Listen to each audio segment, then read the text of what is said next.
जो की practice set 3.4 मध्ये आपण पाहणार आहोत. तर इथे पहिला क्वेश्चन आहे practice set 3.4चा.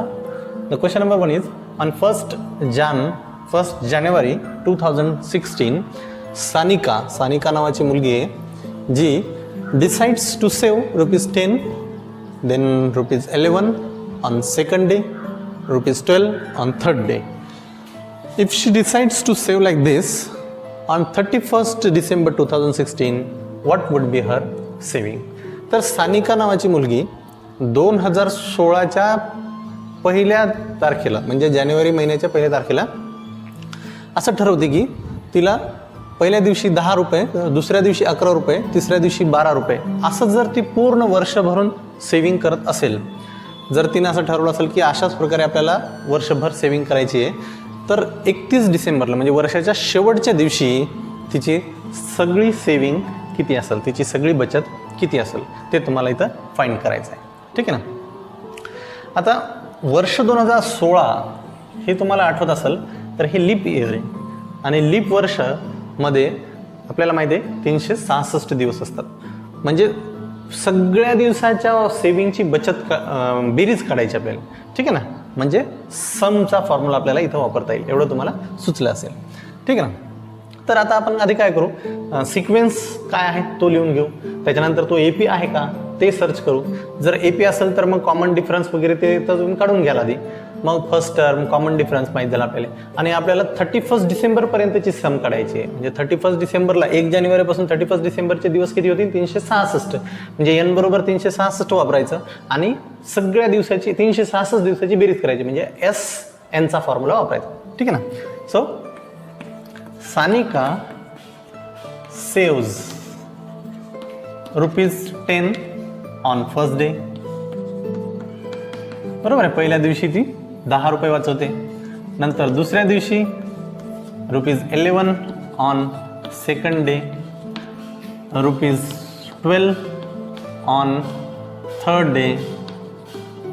Okay. In this way Sanika saves. So क्रमिका तयार झाली मग याची. पहिल्या दिवशी 10, दुसऱ्या दिवशी 11, तिसऱ्या दिवशी 12 and so on. So this is a sequence. ठीक आहे ना. अशा क्रमिकेनं किंवा अशा क्रमानं ती सेव्हिंग करते. आता हा सिक्वेन्स AP आहे का ते शोधू. याच्यात पहिलं पद, दुसरं पद, तिसरं पद माहिती आहे तुम्हाला. सो कॉमन डिफरन्स काढू आपण. डिफरन्स कॉन्स्टंट येते का तो पाहू आपण. So common difference D is equals to 11 - 10 केलं किती येते 1. 12 - 11 केलं किती येते 1. म्हणजे डिफरन्स कॉन्स्टंट येत आहे विच इज कॉन्स्टंट डिफरन्स. ठीक आहे. मग डिफरन्स जर का कॉन्स्टंट येत असेल याचा अर्थ काय, 10, 11 त्याच्यानंतर 12 हा जो सिक्वेन्स होता हा काय आहे आपला मग AP आहे. अरिथमॅटिक प्रोग्रेशन अंकगणितीय श्रेणी आहे. ठीक आहे ना. मग इथे पहिलं पद किती आहे, पहिलं पद A बरोबर 10. कॉमन डिफरन्स D किती आहे 1. ठीक आहे. D common difference D equals to 1 आणि first term A equals to 10. आता आता आपल्याला काय काढायचं आहे तर सम काढायची आहे. सगळ्या वर्षभराच्या सेव्हिंगची बेरीज काढायची. मग वर्षभराचे दिवस किती येतं तर लीप इयर आहे. नाव 2016 इज अ लीप इयर. बरोबर. That is 366 days. That is n बरोबर किती मग 366. 366 बरोबर आहे. सो टोटल सेव्हिंग सगळ्या 366 दिवसाची बेरीज. So total saving in 366 days. मग ती कशी काढता येईल तर यस 366 बरोबर आहे ना. मग बाय युझिंग SN फॉर्म्युला वापरा. मग SN इज इक्वल्स टू काय फॉर्म्युला आहे n/2 in bracket 2a plus n-1 into D. ठीक आहे. सो SN म्हणजे n बरोबर किती 366 वापरा. So S 366 equals to 366/2 into 2 into A किती आहे 10 प्लस n 366 -1 इंटू डी किती 1. सो इथे 183 बरोबर आहे ना. 366ला 2 भागलं तर 18 2 36, ठीक आहे ना. 3 इकडे 20, 366 मधून 1 गेलं 365 गुणिला 1 365, ठीक आहे ना. सो 183 इंटू 20 + 365 385 बरोबर आहे. आता याचा गुणाकार करा. मी याचा गुणाकार केला रफमध्ये तर तो किती येते 70,455, ठीक आहे. म्हणजे 70,455 रुपये वर्षाच्या शेवटच्या दिवशी 2016 या वर्षाच्या शेवटच्या दिवशी सानिका बचत करेल, ठीक आहे. कळ खाली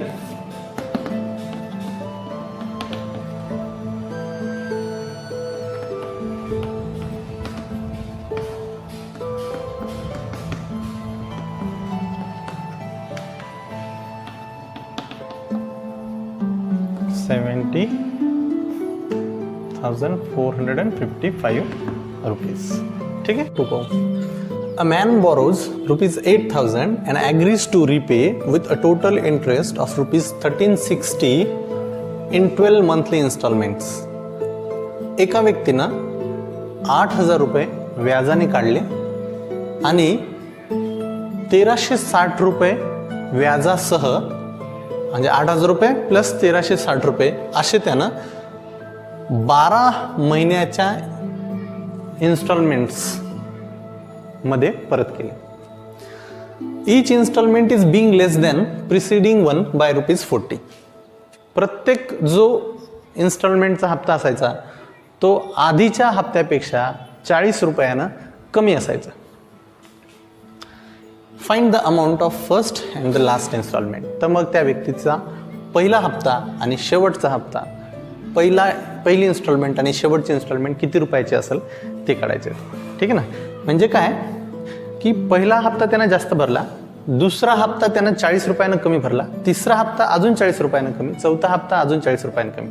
म्हणजे काय झालं की तो डिक्रीजिंग ऑर्डरनं, सिक्वेन्सच्या डिक्रीजिंग ऑर्डरनं पेमेंट करत राहिला इन्स्टॉलमेंटमध्ये, ठीक आहे ना. तर पहिली इन्स्टॉलमेंट किती होती आणि शेवटची इन्स्टॉलमेंट किती होती हे काढायचं आपल्याला. मग आता किती आहेत टोटल इन्स्टॉलमेंट्स 12, ठीक आहे ना. मग 12 इन्स्टॉलमेंटमध्ये तुम्हाला 8,000 प्लस 1,360 म्हणजे 9,360 रुपये परत करायचे. तर पहिला टप्पा आणि शेवटचा टप्पा काढायला लागणार आहे. सो द टोटल अमाऊंट, त्यानं किती अमाऊंट रिपे केली आपण ते काढू. So total amount repaid is equals to 8,000 plus 1,360 rupees is equals to ₹9,360.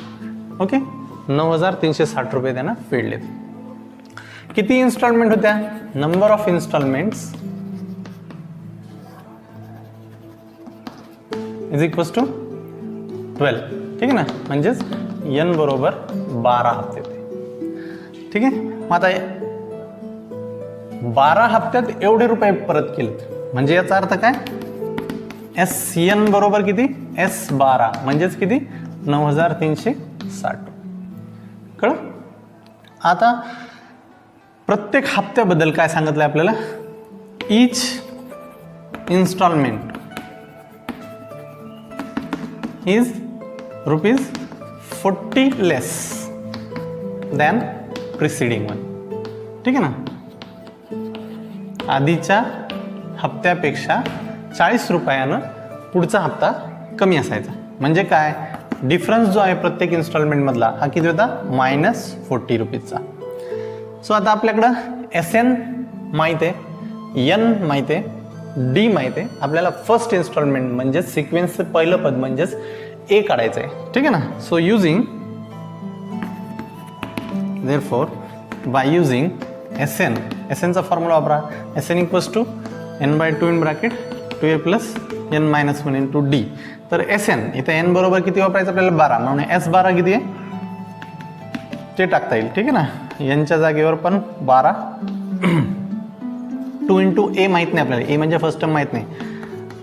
यांच्या जागेवर 12 टाकलं इंटू डी, डी किती आहे -40. सो S12 किती आहे, S12 9360.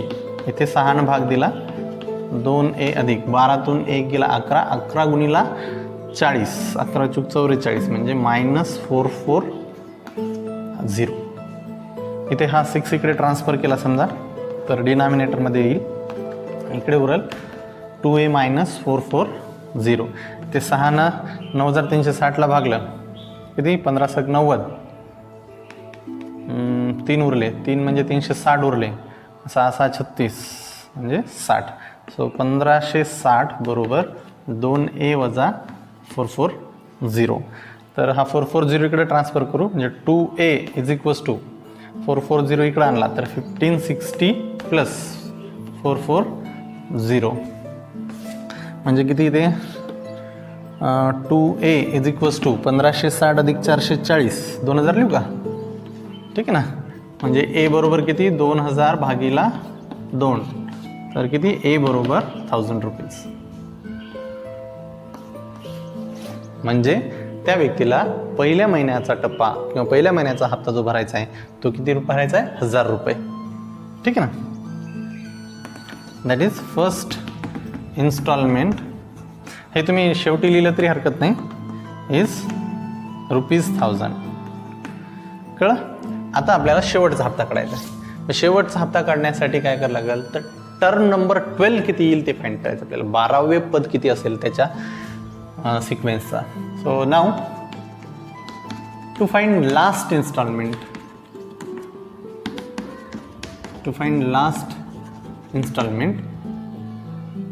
Last that is 12th. ठीक आहे ना, 12th म्हणजे n बरोबर किती 12. सो युजिंग TN चा फॉर्म्युला वापरा, TN = a plus n - 1 into d. So T12 = a, a किती आपला 1000 प्लस 12 - 1 इंटू डी किती आहे -40. सो 1000 प्लस 12तून 1 11, 11 गुणिला, ठीक आहे कळलं, 11 चूक 44 म्हणजे -440 झालं. सो 1000 मधून मायनस करा, किती येते 560 रुपये. So that is last or 12th installment will be 560 rupees. Okay, बघा इथे डिक्रीजिंग ऑर्डर दिसते ना, फर्स्ट इन्स्टॉलमेंट 1000 आणि लास्ट 560 ला. Sachin invested ₹5000 for the first year, ₹7000 for the second year, ₹9000 for the third year in NSC National Saving Certificate Scheme. How much amount did he invest in 12 years? ठीक आहे, असा प्रश्न आहे. आता हा प्रश्न मी सोडवणार नाही, मी चौथा प्रश्न सोडवतो, तिसरा प्रश्न तुम्ही सोडवायचा आहे. जास्त मोठा प्रश्न नाही, छोटासाच उत्तर येतं. सचिननं इन्व्हेस्ट केलेली जी अमाऊंट आहे त्याचा सिक्वेन्स तयार करा. काय काय राहणार आहे सिक्वेन्समध्ये, पहिली टर्म 5000, 7000, नंतर 9000 अँड सो ऑन. ठीक आहे ना, 5000, 7000, 9000, डॉट अँड सो ऑन असा सिक्वेन्स येईल त्याचा. त्यातलं पहिलं पद, दुसरं पद, तिसरं पद तुम्हाला माहिती आहे. मग कॉमन डिफरन्स काढा. डिफरन्स कॉन्स्टंट येतो का ते पहा, येणारच आहे तुम्हाला दिसते. 7000तून 5000 गेले 2000 आले, 9000तून 7000 गेले 2000 आले, डिफरन्स कॉन्स्टंट येते. म्हणजे याचा अर्थ दिलेला सिक्वेन्स हा AP आहे.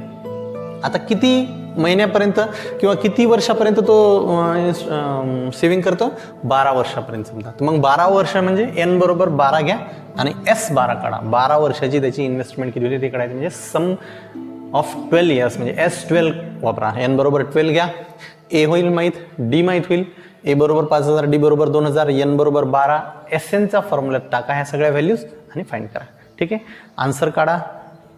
एका कोऱ्या कागदावर हे प्रश्नासह उत्तर लिहा, तुमचं नाव लिहा वाटल्यास वर, आणि मला माझ्या व्हॉट्सअप नंबरला सेंड करा.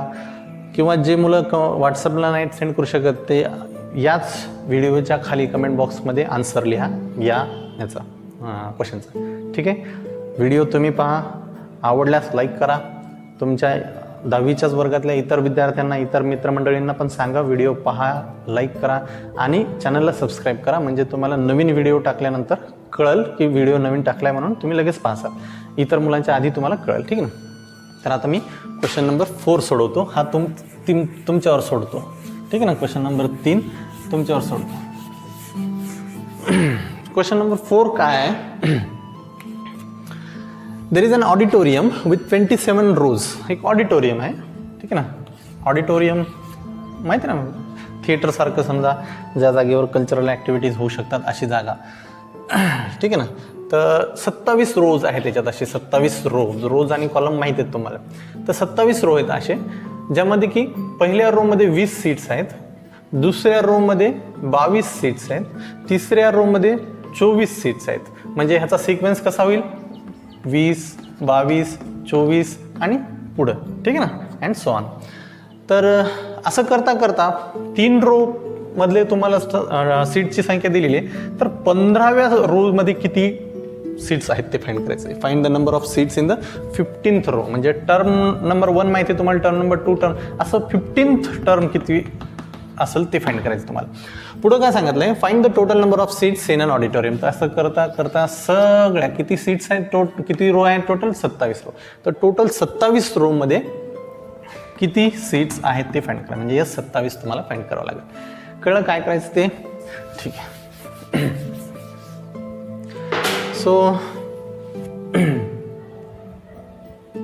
मग आपण याला सोडू की number of seats in first row are 20, in second row 22, in third row 24. ठीक है ना. therefore 20, 22, 24 and so on is a sequence. मग आता हा सिक्वेन्स एपी आहे का ते फाइंड करा. First term, second term, third term माहिती तुम्हाला. सो कॉमन डिफरन्स फाइंड करू आपण. Common difference d is equals to 22 मधून 20 गेले, 2, 24 मधून 22 गेले, 2. सो डिफरन्स कॉन्स्टंट येते. ठीक आहे ना. Which is constant, that is 20, 22, 24 and so on is an AP. ठीक आहे ना. आधी केलं यासारखं गणित आपण, मला वाटतं दुसरं गणित याच्यासारखंच होतं. ठीक आहे ना. तर वेअर ए बरोबर किती आलं? First term 20. ठीक आहे ना. आणि कॉमन डिफरन्स किती येतो? 2. बरोबर आहे. आता आपल्याला काय फाइंड करायचं आहे? पहिल्यांदा find the number of seats in the 15th row. So to find number of seats in 15th row, that is term number 15 find करायचं आपल्याला. म्हणजेच n बरोबर इथं 15 वापरावं लागेल. ठीक आहे ना. सो बाय युझिंग tn चा फॉर्म्युला वापरायचा, a plus n minus 1 into d. So t15 is equals to a 20 plus n 15 minus 1 into d किती? 2. 20 प्लस 15तून 1 गेला, 14 गुणिला 2, 20 अधिक 14 दुनी 28, 28 आणि 20 48. कळ? So there are 48 seats in 15th row in auditorium. कळ? ठीक आहे. आता दुसरं काय करायचं आपल्याला? Total number of seats in an auditorium. Now to find total number of seats in an auditorium. आता किती रोज आहेत तिथं? 27 रोज आहेत पूर्ण. ठीक आहे ना. म्हणजे आपल्याला 27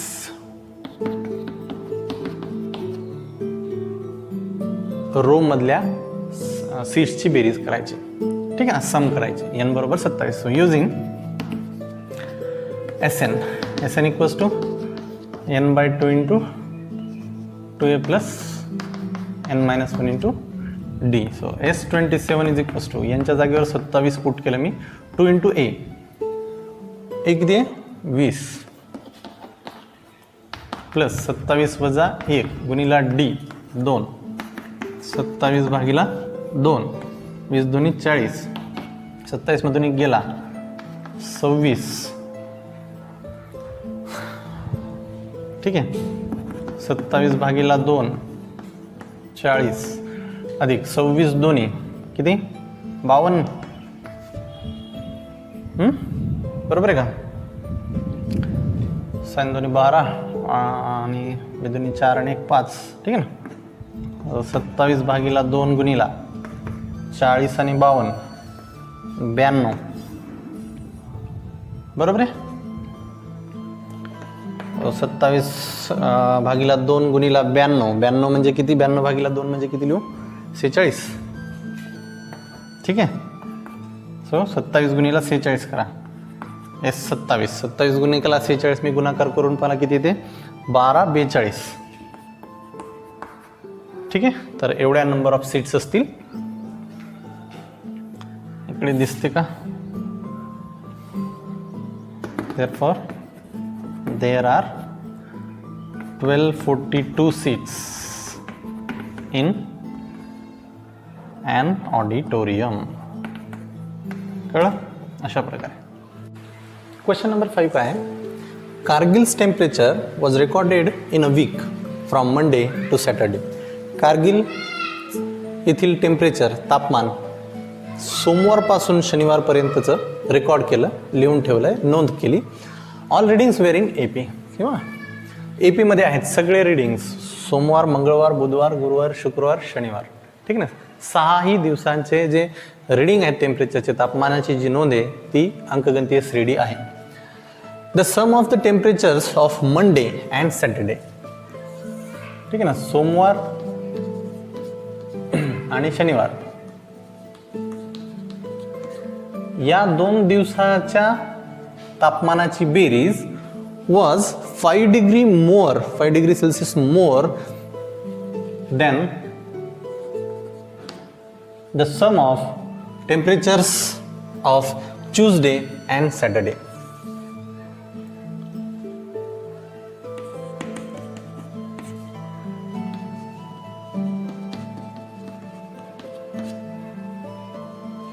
काय सांगितलंय, सोमवार आणि शनिवारच्या तापमानाची बेरीज ही मंगळवार आणि शनिवारच्या तापमानाच्या बेरजेपेक्षा 5 ने शिल्लक आहे, अधिक आहे.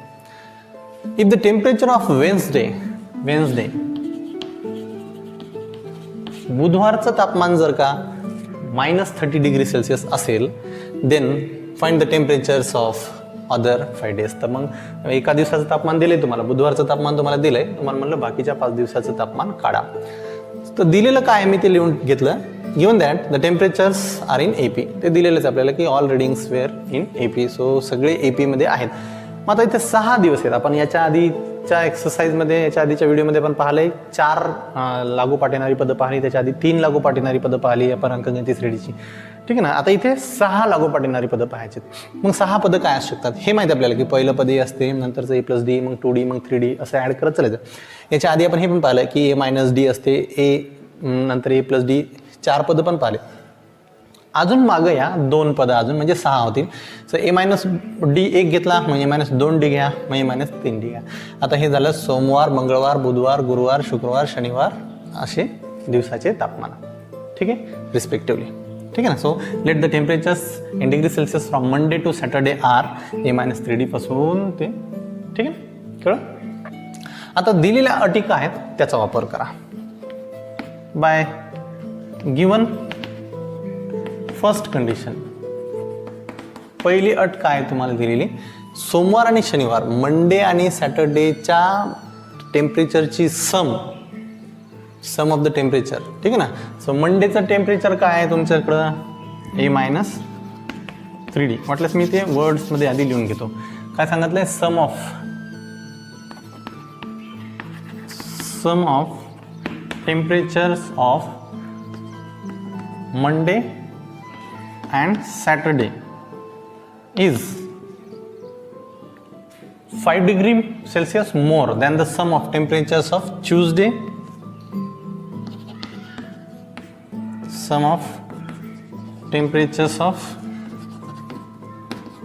Tuesday and Saturday plus 5 degree Celsius more. ठीक आहे, कळलं? मग आता sum of temperature of Monday and Saturday काय होते? मंडे आणि Saturday. So A minus 3D plus A plus 2D is equals to sum of temperature of Tuesday. Tuesday काय होते?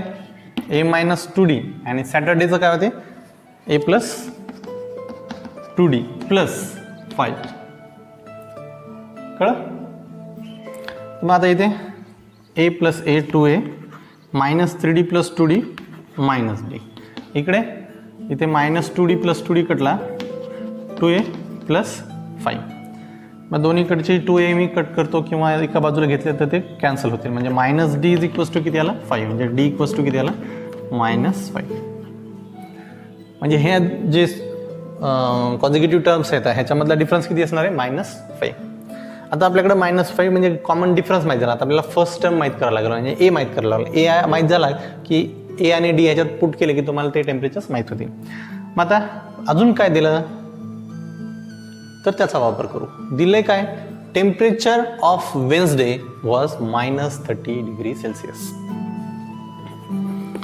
Again given that temperature of Wednesday is equals to -30 degree Celsius. ठीक आहे, बरोबर आहे. मग आपण वेन्सडेचं टेम्परेचर काय घेतलं इथे? Monday, Tuesday, Wednesday. That is a minus d is equals to -30. मग डी आपल्याला माहिती आहे, याला मी 1 नंबर देतो. सो फ्रॉम 1 असं लिहू आपण इथं. From equation 1 a is equals to म्हणजे ए मायनस डी आणि डी किती आहे तुमच्याकडे? -5 equals to -30. So a equals to हे मायनस मायनस प्लस होतील आणि +5 तिकडे गेले तर -30 -5 म्हणजे ए बरोबर किती आलं? -35. कळलं? ठीक आहे, समजलं? ठीक आहे. मग आता ए माहीत झाला, डी माहीत झाला. मग आता ह्या सगळ्या टर्ममध्ये टाका आणि ह्या सगळ्या टर्म फाइंड करा. या प्रकारचं गणित आपण आधी पण एक केलेले आहेत. ठीक आहे ना? So therefore temperature of Monday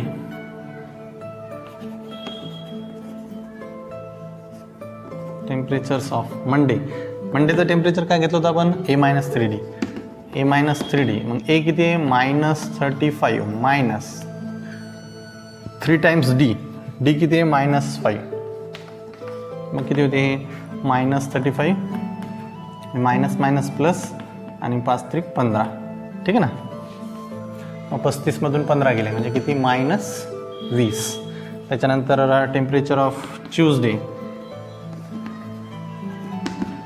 काय होतं? ए मायनस 2D. मग ए किती आहे? -35 मायनस 2 × -5 किती होणार? -35 मायनस मायनस प्लस 5 दूनी 10. 35मधून 10 गेले -25. ठीक आहे ना? नंतर वेन्सडेचं तर आपल्याला दिलेलंच आहे. तर काय आपलं? ए मायनस डी.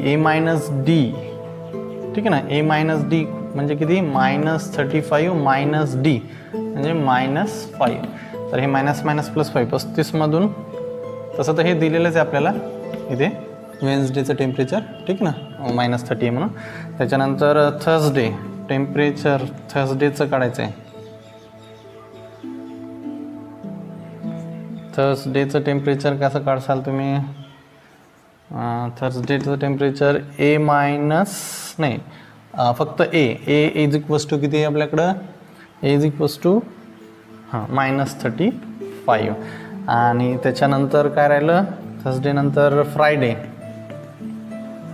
फ्रायडेचं टेम्परेचर ए प्लस डी. ए किती आहे -35 आणि प्लस डी किती आहे -5 म्हणजे -35 आणि -5 म्हणजे -40. आणि लास्ट आहे आपलं सॅटर्डेचं टेम्परेचर काय आहे ए प्लस 2D -35 प्लस 2 × -5 म्हणजे 5 दुनी -10 -35 म्हणजे -45. ठीक आहे ना. देअरफॉर मग असं खाली लिहायचं. Therefore AP of temperatures from Monday to Saturday is what? -20, -25, -30, -35, -40 and -45. Okay, कळलं? अशा प्रकारे तुम्हाला ते सोडवता येईल. ठीक आहे. क्वेश्चन नंबर 6 म्हणजे लास्ट क्वेश्चन आहे प्रॅक्टिस सेटचा. On the world environment day tree plantation programme was arranged on the land which is triangular in shape. तर जागतिक पर्यावरण दिवसाच्या दिनी वृक्षारोपणाचा कार्यक्रम आयोजित केला होता अशा जागेवर जी जागा त्रिकोणाकृती आहे, triangular in shape.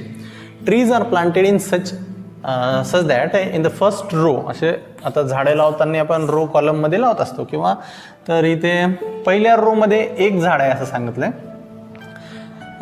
In the second row there are 2 trees. दुसऱ्या रोमध्ये 2 झाडं आहेत आणि तिसऱ्या रोमध्ये 3 झाडं आहेत आणि सो ऑन. ठीक आहे ना. असं करता करता जितके नंबर ऑफ रोज असतील एक न वाढवत जायचे झाडं. ठीक आहे ना.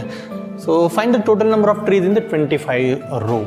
ठीक आहे ना. असे 25 रोज आहेत इकडे. तर 25 रोमध्ये सगळ्या झाडांची संख्या किती होईल म्हणजे तुम्हाला सम करायची आहे 25 रोमधल्या झाडांची. म्हणजे S25 तुम्हाला काढायचं आहे. म्हणजे N बरोबर 25 घ्यायचं आहे तुम्हाला. ठीक आहे ना. आणि त्याच्या आधी तुम्हाला झाडांची जी क्रमिका आहे ती तयार करावी लागेल. म्हणजे सिक्वेन्स कशी असणार आहे, एक झाड, नंतरच्या रोमध्ये 2 झाड, नंतरच्या रोमध्ये 3 झाड अँड सो ऑन. ठीक आहे ना. तर हा सिक्वेन्स असेल. मग याच्यातला कॉमन डिफरन्स काढा. डिफरन्स काय ते 2 - 1 1 3 - 2 1 म्हणजे डिफरन्स कॉमन येते. याचा अर्थ हे जे झाडं लावलेले ते हे AP मध्ये लावलेले म्हणजे दिलेली सिक्वेन्स AP आहे. तुम्हाला वाटतं याच्या आधी आपण कुठलं चेअर्स सीट्स ऑडिटोरियमचा जे प्रॉब्लेम होता तो ह्याच टाईपचा होता. सेम त्या ऑडिटोरियमच्या प्रॉब्लेमसारखाच प्रॉब्लेम आहे. तर S25 तुम्हाला काढायचं आहे. N माहिती आहे, इथे A माहीत राहणार आहे. A बरोबर 1 आहे म्हणून. सो A = 1 D = 1 डिफरन्स 1 येतो ना. ठीक आहे ना. आणि N बरोबर 25 घ्या. S25 काढा SNच्या फॉर्म्युल्यानं. ठीक आहे. ही सोपं गणित आहे त्याच्यामुळे मी हे तुमच्यावर सोडतो आणि आपण इथे थांबू मग. ठीक आहे. सोडवाल हे गणित सोडवा. कोऱ्या कागदावर गणित सोडवा. तुमचं नाव, प्रश्नाचा नंबर, प्रॅक्टिस सेट, चॅप्टरचं नाव वगैरे सगळं फोटो काढून व्यवस्थित मला व्हॉट्सअप करा किंवा मग कमेंट बॉक्समध्ये आन्सर कमेंट करा. चॅनलला सबस्क्राईब जरूर करा. तुम्ही करा. तुमच्या मित्रमंडळींना पण चॅनलला सबस्क्राईब करायला सांगा. ठीक आहे. सबस्क्राईब माय चॅनल.